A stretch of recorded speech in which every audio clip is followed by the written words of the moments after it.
Assalamualaikum dan salam Malaysia Madani. Bersama saya Emran Azmi Rosli dalam Berita Pagi Sabah, edisi Jumaat 8 November 2024. Perkhidmatan Awam Negeri Julong Kali menerbitkan sebuah buku bertajuk Legasi Ketokohan Perkhidmatan Awam Negeri Sabah. Penerbitan buku diinspirasikan Ketua Pegawai Penyelaras Sekretariat Sabah Maju Jaya, Datuk Rosmadi Datuk Sulai, yang sebelum ini merupakan Ketua Pengarah Perkhidmatan Awam Negeri. Setiausaha Kerajaan Negeri Datuk Seri Panglima Safar Untong berharap buku ini dapat memberi inspirasi kepada penjawat awam negeri, khususnya pegawai muda dalam perkhidmatan awam negeri.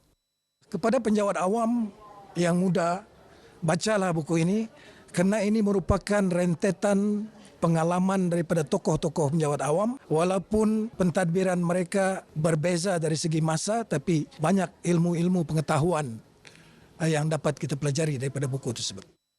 Beliau ditemui RTM selepas merasmikan pelancaran dan penyerahan buku Legasi Ketokohan Perkhidmatan Awam Negeri Sabah. Buku yang mempunyai 173 muka surat ini mengandungi pelbagai perspektif seperti pendidikan, latar belakang, sumbangan dan pengalaman, persekitaran, penguatkuasaan dasar serta cabaran perkhidmatan awam.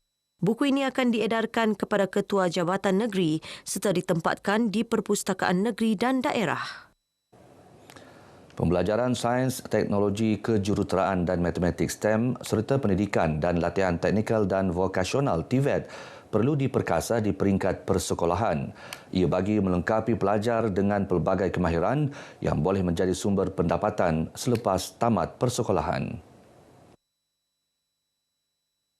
Ahli Dewan Undangan Negeri Adun Karanaan Datuk Seri Panglima Masini Manjun berkata antaranya termasuklah sekolah di Ranau yang mempunyai pelbagai sumber alam semula jadi yang berpotensi menjana pendapatan menerusi sektor pertanian dan pelancongan. Kedua-dua sektor berkenaan telah membantu industri hiliran seperti makanan, penginapan, cenderamata selain sukan lasak. Menurut beliau, antara bidang yang mempunyai permintaan tinggi adalah bidang kulinari, automotif, elektrikal, pembinaan, lanskap dan perabot. Ia menyediakan peluang pekerjaan lebih meluas kepada anak tempatan sekaligus menjana pendapatan tinggi. Dalam masa sama, pentadbir dan guru perlu berganding bahu melaksana perubahan dalam organisasi sesuai dengan kehendak semasa. Ia termasuklah mengaplikasi amalan terbaik dalam menguasai kemahiran baharu, terutamanya kemahiran digital untuk diterapkan dalam pentadbiran, pengajaran dan pembelajaran. Datuk Masidi berucap sempena Majlis Mekar Makmur Pejabat Pendidikan Daerah PPD Ranau 2024. Mengenai majlis ini, beliau berharap ia dapat memberi motivasi kepada guru dan sekolah-sekolah di daerah Ranau untuk terus melakar kecemerlangan. Kita harapkan ini juga pengiktirafan ini dan juga orang kata anugerah kecemerlangan ini sedikit sebanyak akan memberi suntikan motivasi juga kepada sekolah-sekolah lain di Sabah atau di seluruh Malaysia yang menghadapi masalah yang sama, bahawa dalam keterbatasan persekitaran dan kemudahan di sekolah mereka masih boleh dan melaksanakan tanggungjawab mereka dengan penuh cemerlang.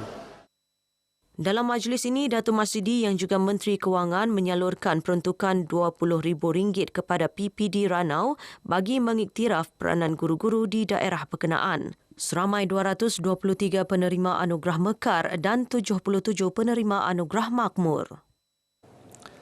Panglima Armada Timur Kelima Tentera Laut Diraja Malaysia TLDM, Laksamana Muda Datuk Pahlawan Muhammad Ruzalmi Ahmad Fahimi mendoakan agar Sabah akan terus maju jaya. Harapan tersebut dizahirkan sebelum beliau bersara wajib berkuat kuasa 15 Jun 2025.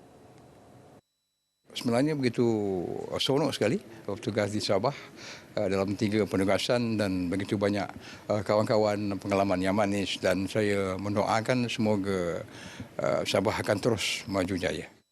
Beliau ditemui media selepas mengadakan kunjungan hormat terhadap Yang di-Pertuan Negeri Sabah Tun Dr. Johar Datuk Mahiruddin di Istana Seri Kinabalu. Kunjungan bertujuan memaklumkan persaraan beliau daripada Perkhidmatan Tentera Laut Diraja Malaysia TLDM tahun depan. Datuk Ruzalmi merupakan anak kelahiran Gopeng, Perak dan telah berkhidmat selama 7 tahun di Sabah, termasuk wilayah Persekutuan Labuan.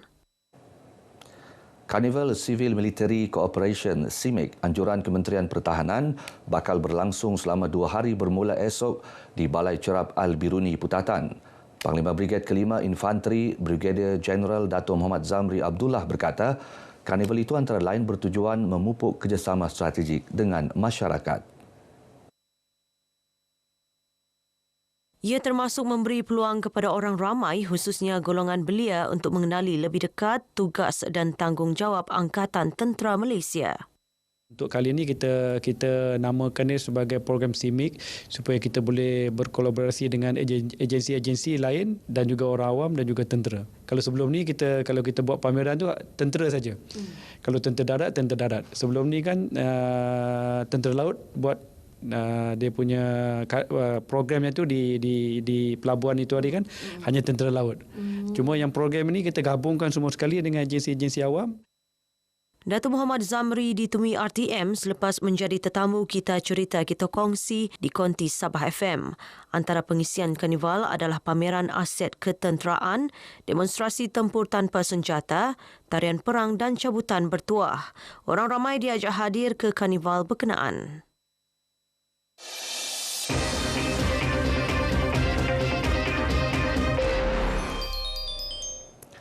Kurang berkemampuan bukan lagi alasan bagi penunggang motosikal berkuasa tinggi untuk memiliki lesen B penuh.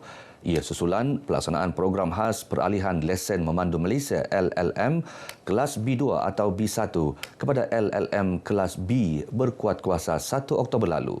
Ikuti perkongsian wartawan Muhammad Red Roslan yang meninjau pelaksanaan program di Sabah.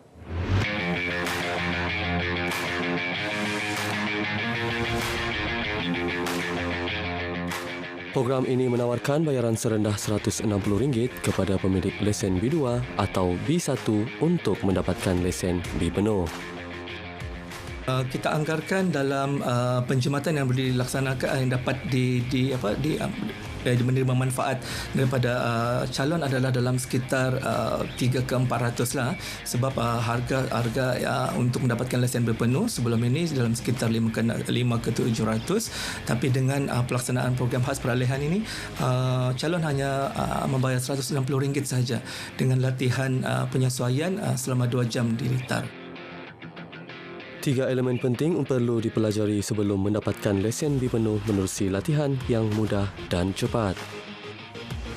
Rakan-rakan ada yang di luar sana, kebanyakannya memang tidak ada lesen B penuh. Jadi sekarang ini bila kerajaan telah memberi peluang, ambillah peluang ini, upgrade ataupun ambil B full dari masa ke semasa.